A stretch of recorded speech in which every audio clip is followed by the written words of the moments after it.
done, finally! It's done, finally! I got the video ready. Well, I will show you all the things about. And aside of that, this is so much more than a maiden flight. 5, 4, 3, 2, 1, 0. Just FPV.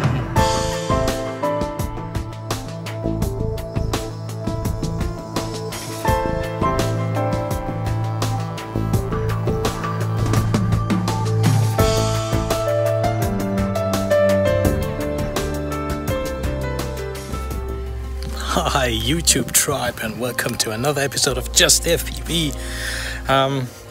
We're out in the field, on the test field, and we brought the Ripper with us today after having installed INAV as mentioned. It's INAV 261, not 3.0 as everybody is hyping currently. No, we fly safe and old school with 261. And I will launch the Ripper in a second. We have Express LRS installed in version 1.00 release candidate 7.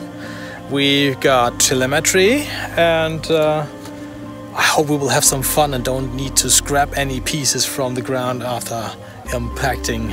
A bit brutal, perhaps, but it looks good. I'm confident that we will get the wing in the air and have a nice flight, which I'm looking pretty forward to. So wish me luck, and thanks for joining in. This is the new episode on the Ripper R690.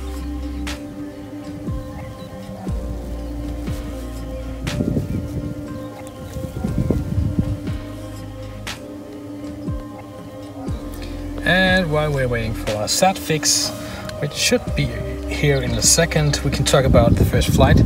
It will be a line of sight flight, pure manual. I have put in a 4S LiPo with 1550 milliwatt hours, and found the CG to fit in good with that. Also, I tested the 4S lithium-ion pack, which was flown efficiently in the Neverland setup of the AR Mini. You can see the mess of wires. I have to clean up that later. First of all, we want to see that thing in the air, and then we make it sexy afterwards.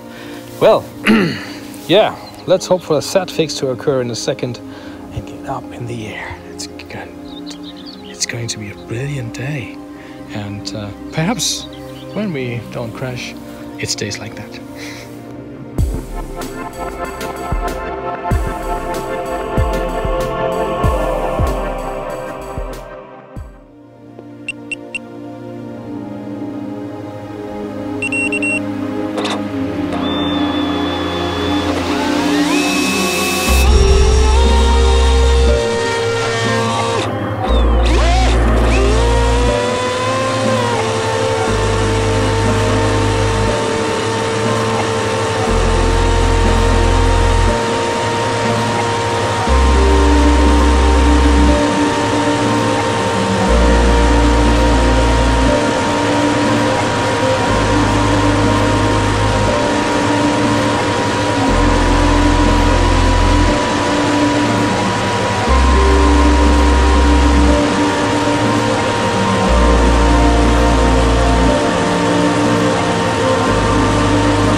3 minutes. Top speed 190 kilometers an hour, and it's silent, guys. It's not screaming. It's a screamer. Got a 6-inch prop on it, and I'm just gliding and flying. It's good. It looks good.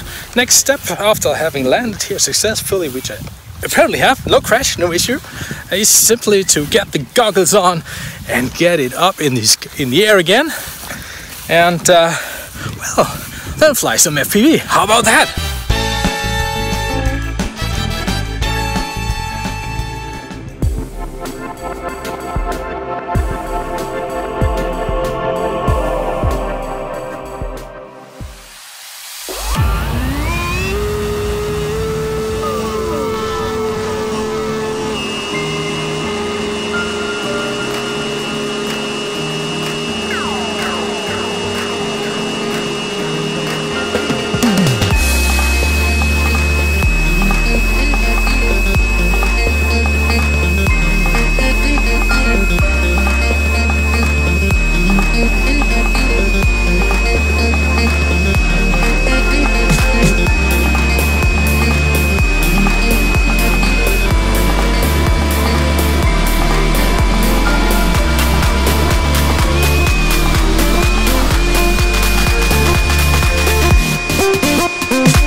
Yeah, how does that thing fly? I can tell you something. I didn't set up correct for horizon mode, return to home, or position hold, so I was stuck in acro mode. That's okay, I can fly that. After the first flight was a success, which was line of sight, I went over to take my goggles and give it a go once more, and I can tell you it's a blast. It just flies, it tracks, it's easy. It's a small wing, don't expect it to be that calm. It will shake a bit in wind, that's okay, but man, that thing tracks. It's good. I'm pretty happy. I can't wait to see what happens if I get that thing tuned. And when we set up INAV 3.0, the tuning will even become a bit better. So that's it for now. I'm pretty happy to tell you that was a blast, a success, and my goggles said something about 170 kilometers an hour with about 70 amps of power drain. Yeah, that's good. It's a speedy one, I can tell you. Awesome, awesome. Let me get back now to the crib and get that thing set up right. Be talking to you later. Bye bye.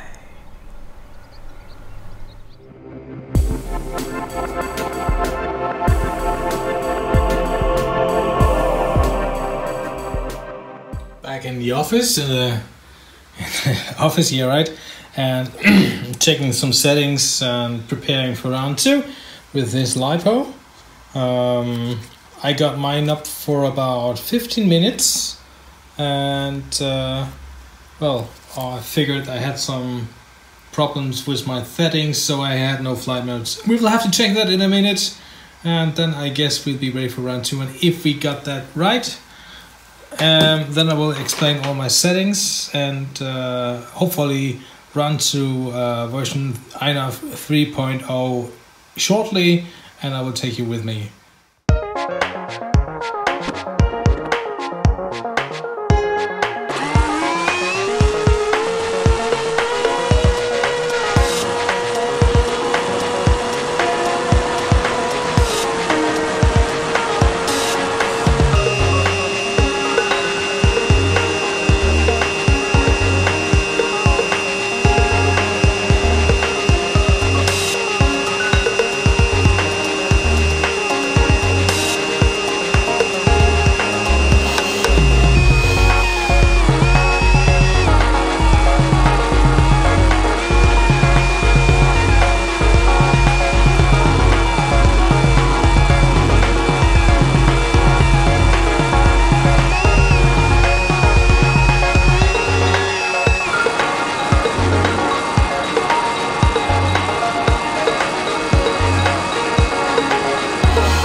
Okay, in this flight I will join you, and we're going for some auto launch, and you can see it really pops up about 30 amps and then calms down, and as I take control back again, it's nice.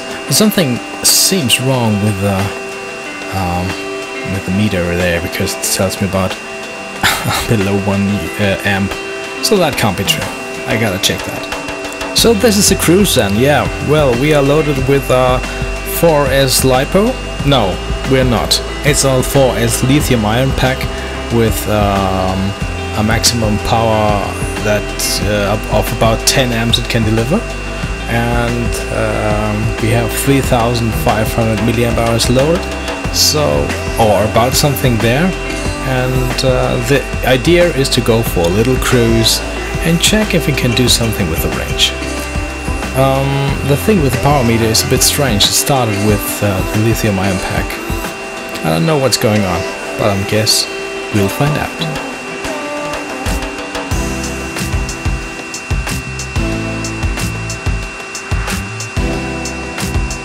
As always when I cruise, I head into the wind and start to climb. It's always good to have a little space below yourself, and a little altitude won't do bad here as well, because it's a bit calmer than below where all the turbulences are. So yeah, we are just tuning a bit and climbing.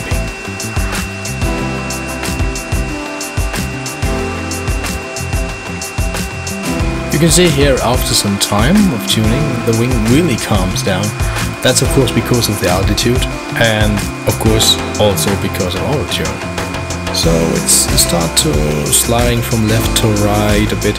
I got more problems with the OSD, as my antenna wasn't the best that day. I didn't plan to go that far, and of course I'm not that far away. Well, it's enough to disturb the video signal that much, I guess. At this point I really got the wing calmed down, and I really enjoyed how slowly it was gliding from left to right, and showed where it has some points where I could attack on with the tuning. So yeah, I don't want to tune that much because guys, I want to tune it with INAV 3.0 like I promised, and I'll take you with me on that. So this is just a basic tune so I can get along and be happy and have this satisfied grin in my face while looking through my goggles and confusing passerby people who just wonder, what the heck is this guy doing?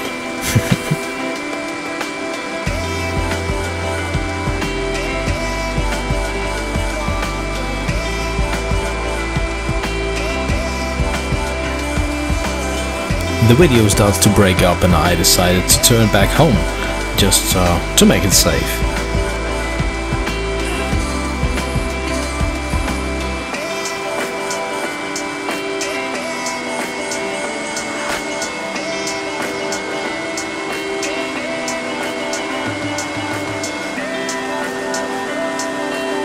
The static noise in the OSD is really starting to annoy me, but as we get nearer, it reduces, finally.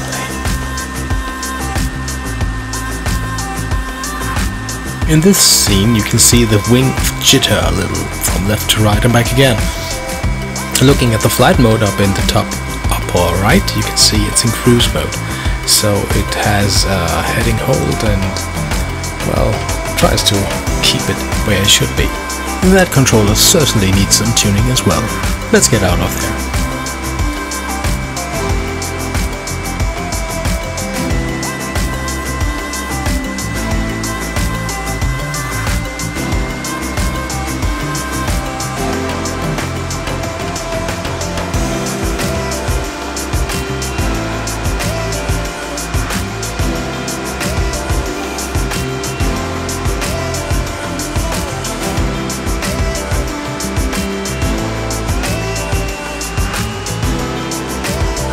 What I try to do at an end of a flight is just to hit RTH to test the plane for its safety. So, as you can see here, it changes the course and goes directly home, knows what to do, and it's no big deal. The wing is safe like that. It will fly home and eventually land. This little cruise was about 27 minutes of flight. We are about to land now at this moment. Buckle up, we are about to hit the ground in a few seconds. You can see that power measurement is still a bit off. I have to check that. Aside of that, I'm pretty happy to be able to fly about 27 minutes with no thinking of, hey, don't get so far.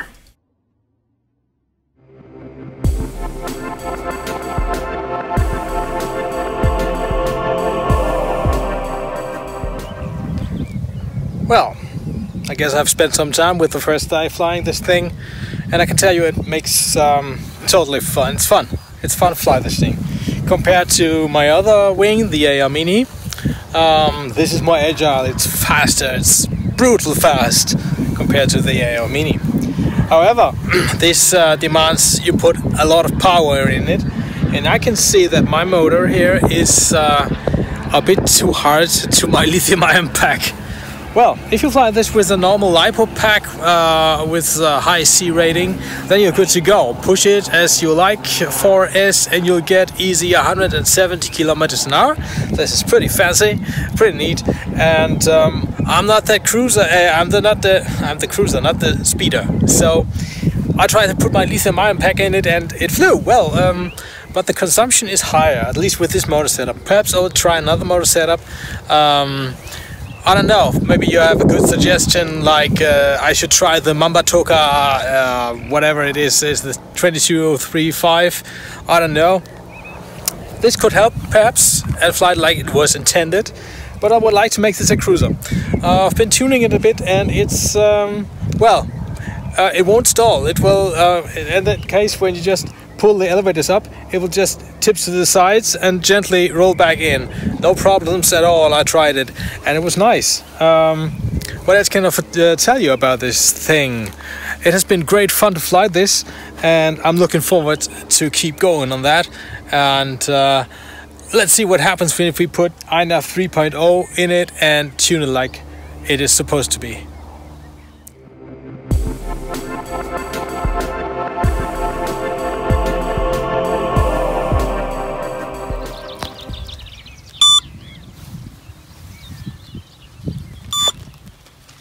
Second day.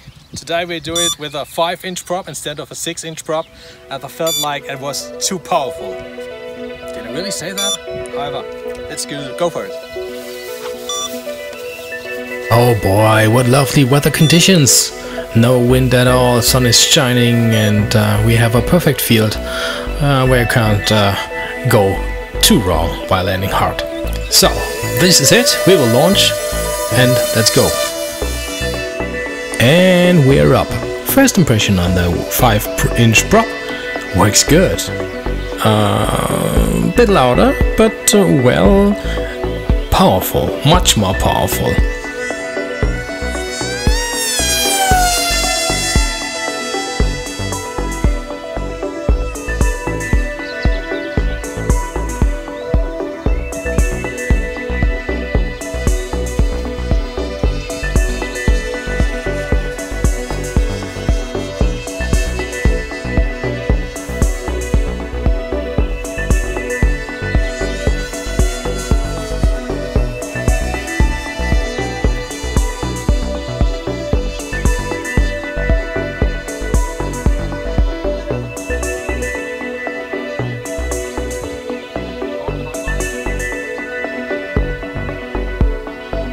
Okay, pedal to the metal, let's see what this wing can do.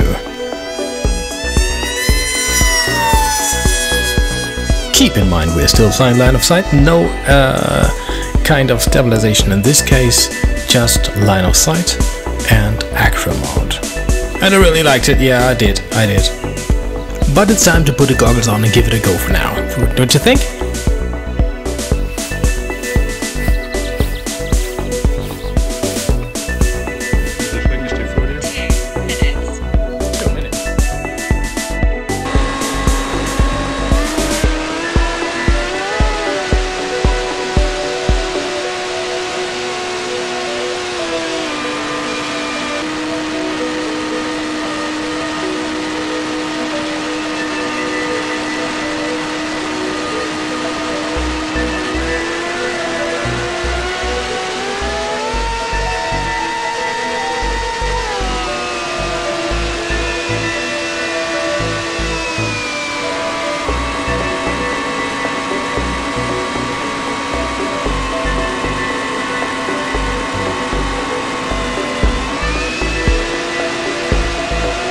Man, those speed runs really keep me smiling on my face all the time. And if I can tell right by the figures and the OSD, then I can say the power transfer is much better on the 5-inch prop than the 6-inch. So yeah, it has more power and takes a little more juice sometimes, but mostly it's below the 6-inch. So 5-inch, definitely the prop of choice for this little weapon. I wanted to try out how slow we can go and if it is manageable being slow. So I hit the brakes and you can see I got about 30% or even 25% of throttle, and the consumption climbs at almost down to 2 amps, and we are still at 40 kilometers per hour.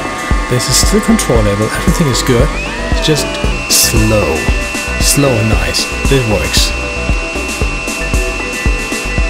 Yeah, daredevil I am. And so I decided to glide in, which apparently not did so well.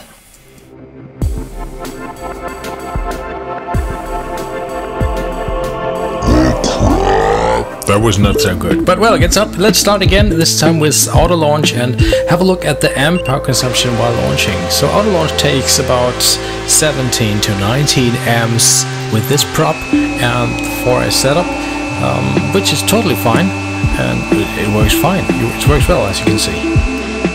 And the absolute first thing to do in this flight was to tune pitch a bit. So you see me wobble up and down and hopefully calm down the pitch axis a bit. And for that sake being, it worked pretty nice. And it feels calmer now, doesn't it? After tuning some minutes and cruising around in the area, well, it was time to look for my wingman. He was around somewhere. Let's look if you can find him. And here he comes. I will leave you for some minutes while we all fly together through the scenery, and I will be back in no time. Enjoy the flight.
Still up, and I just came down unintentionally.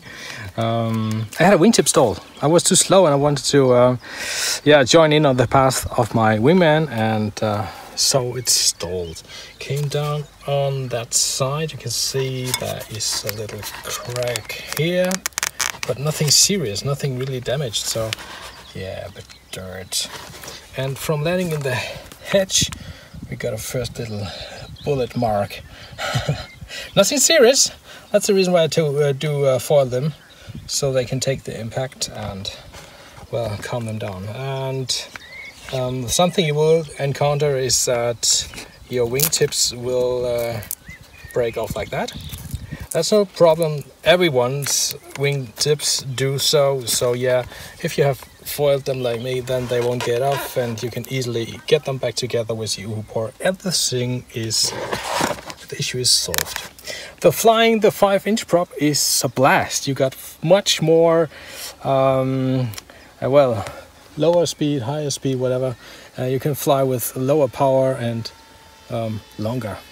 That's it for now. I gotta get back in the air.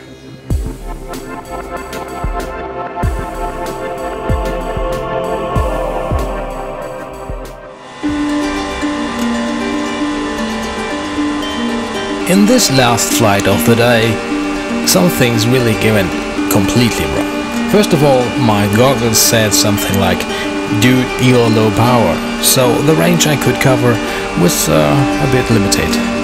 So my wingman and I decided to take out the path straight ahead and look how far we would come. And apparently that was not so far until my goggles started yelling at me. We had no chance, no extra batteries, so to get back in a good shape, it should be while the goggles were on, right? I decided after this turn this should be now, because it's pedal to the metal and get back while we still can take over the wing in line of sight.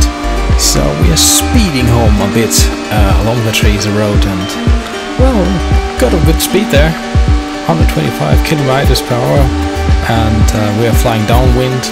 Power consumption is nominal, everything's good. But the battery begins to drain a bit. Nothing seriously, but it begins to go down. 14 volt, that's the point where you should land with a LiPo. And it is a LiPo equipped in this flight.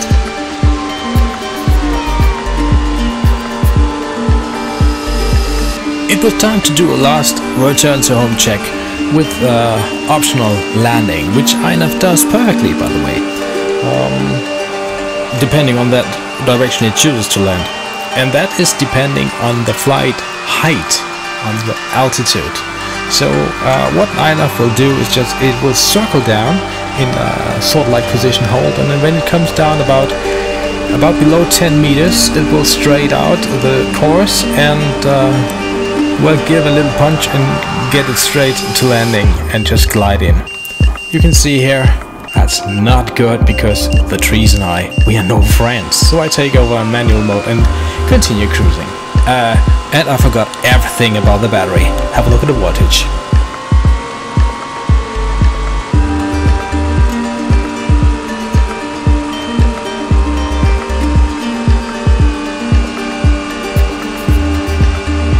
We are almost down to 10 volts, 4S LiPo. That's 4 volts below the point you should land. So yeah, the battery is pretty effed up.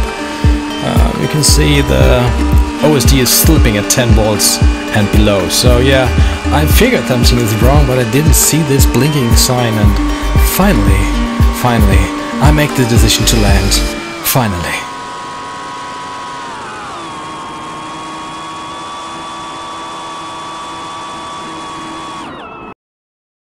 And, well, yeah, another hedge, I guess, huh?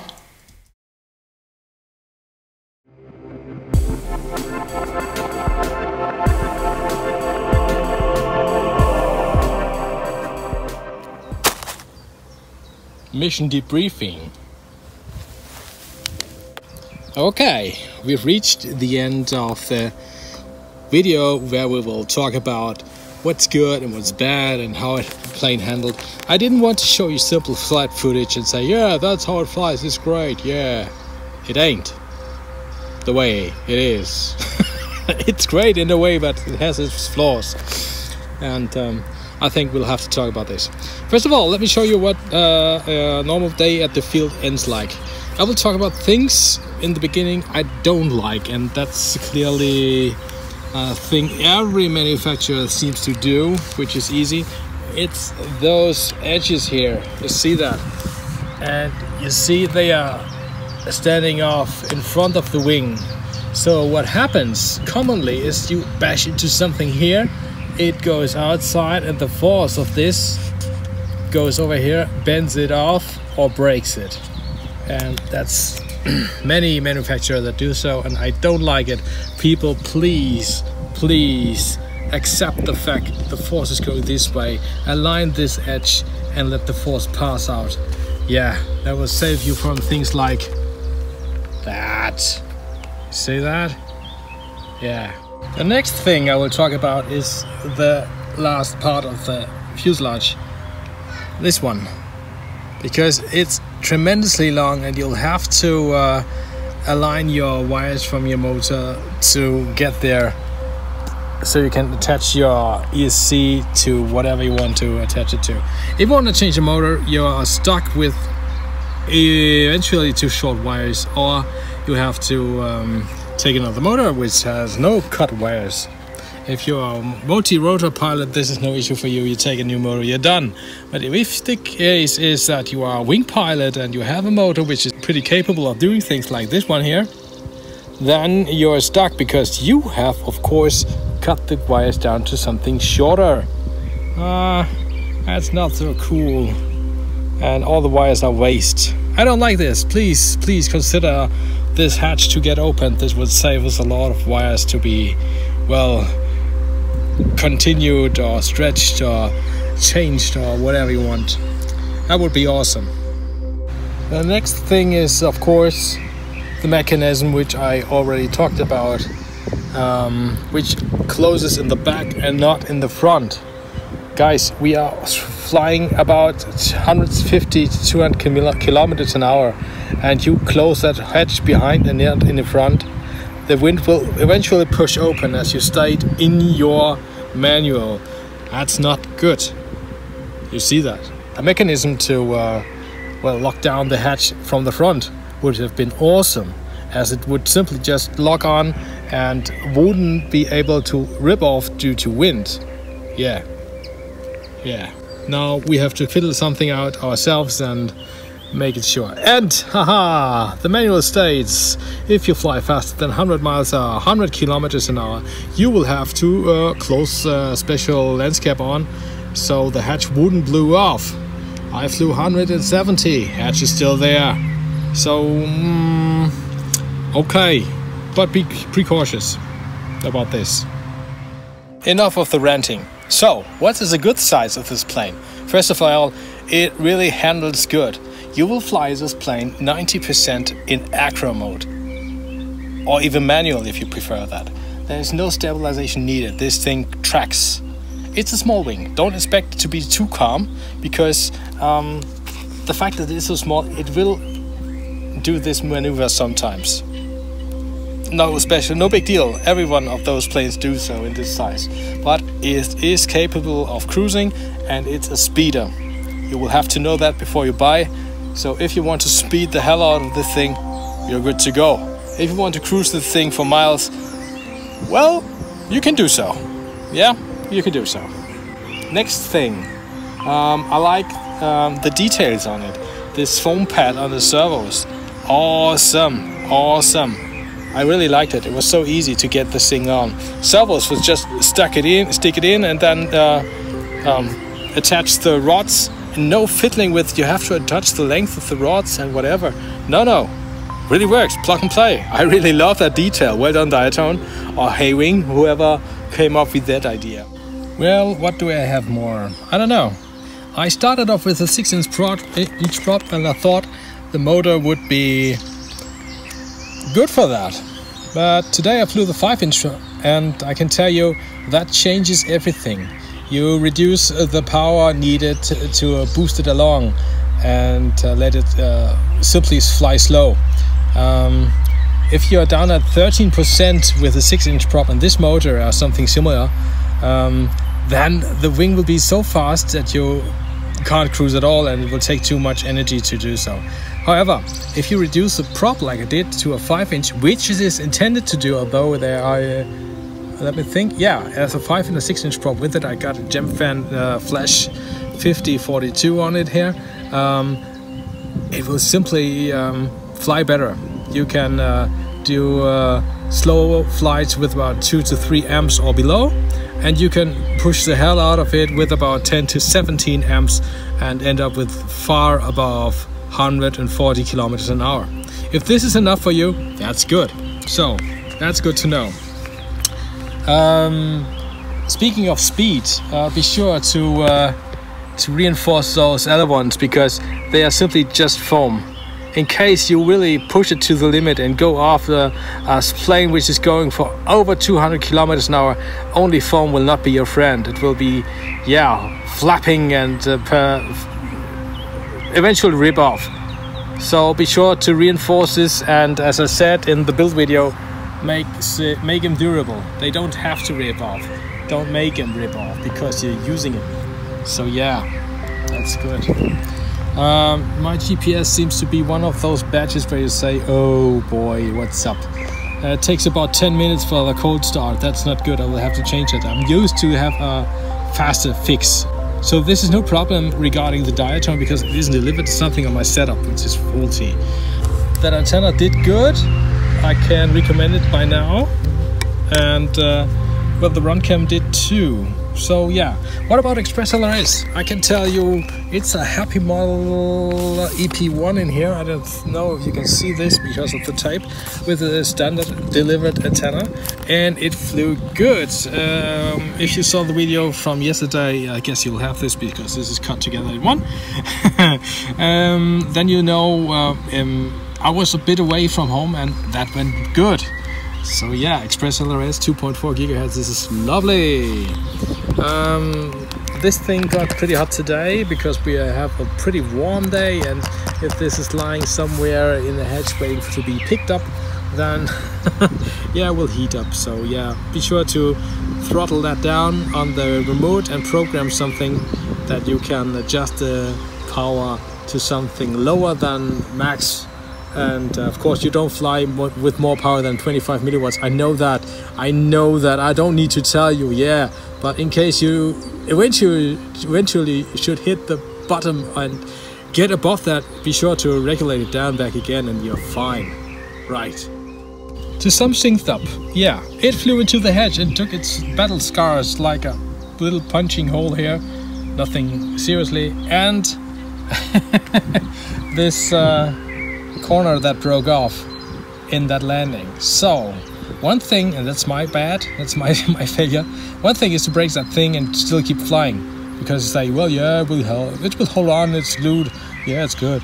Yeah, it will eventually, but if you decide you fly home with the empty battery in your goggle and you think, yeah, you gotta speed home because eventually your image will be lost in a second, then don't consider this to hold on to 140 kilometers an hour. It will fly off, and wherever it has gone now, rest in peace, baby. It's there. I will have to repair with some other foam I have.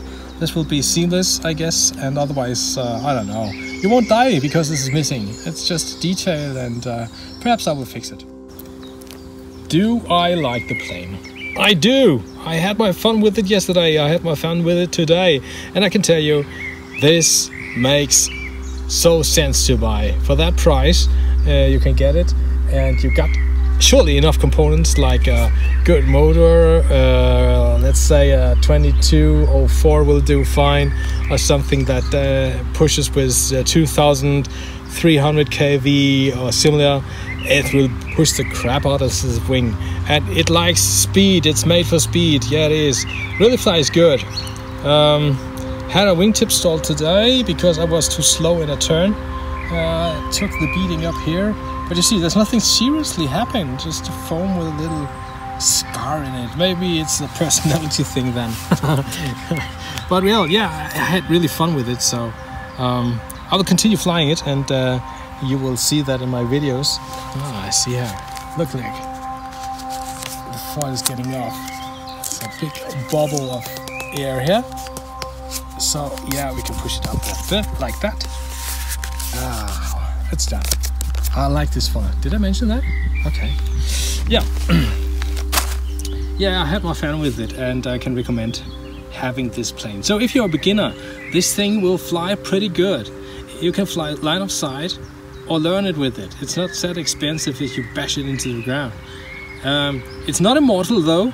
You'll have to know what you're doing. I think I do. I hope I do.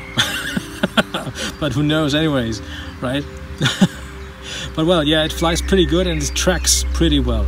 So I ended up not flying that much in horizon mode or cruise mode because I didn't have the need to. It was much calmer in acro mode, of course, and just went along as it should. So I guess that sums everything up, and I don't know how much I have to cut out because I mumbled and jumbled something undistinctly in the video, so sorry for that. But I'm happy with that plane, and although I stated that it will never be the same kind of cruiser as an AR Mini will be, but perhaps it could get there. Yet again, on the other hand, the AR Mini will never be that fast and agile like that thing. And the AR Mini is, of course, a cheaper plane because you get all the components like motors, servos, and ESC with it. You don't get that with this kit. You have to do your own. And that's no problem. It isn't, honestly. Buy good components, rely on them, know which is good, and never touch it again. Just fly it like you stole it. And you can't fly it like you stole it. I can tell. Yeah. So I'm pretty happy about the plane. I am unbiased, as I did buy this plane myself in pre-order. I didn't get that sponsored. I wrote out several letters to different people who are from several companies, which I won't mention at this point, asking for if they want to help me out on this review, on this video and the series. And I can tell you how much response I got. 0, none. So no, I got none. This unbiased is my own money. It's something I bought myself. I don't go tell you things which I don't really mean at that point. That doesn't make sense for me. So if I say this thing flies well, you can trust on it. You can trust on it. I can tell you and you can trust on the video you saw. It's footage. It's DVR. Not only DVR. It's HD footage. It's flyby footage. It's launches. Everything. Every details and B-rolls. B-rolls. Cool.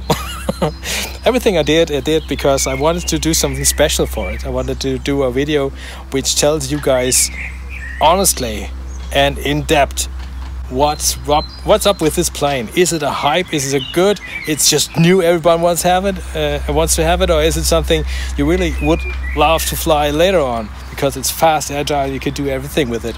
And yes, it is. So yeah, I would recommend this plane definitely.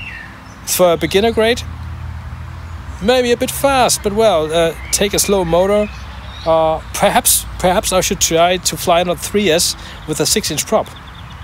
That could be easy.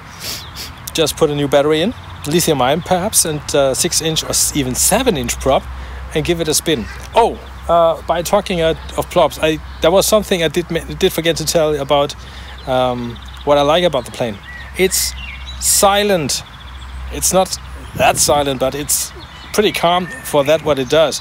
If you got speed above 115 kilometers an hour or so similar, you will hear a nice whistle in the air, like something is coming. Pretty neat. And my wingman has what is it? The Swallow S670, and this is so noisy compared to this one, as the motor is closer to the wings. That's the reason for the noise to come. So compared to the Ripper is pretty silent. You will not recognize it when it just passes by. Just silent thing, really no noise. That's good. You'll love it. So what can you do now? Get yours. Get a motor, get a 5-inch prop, and a decent setup.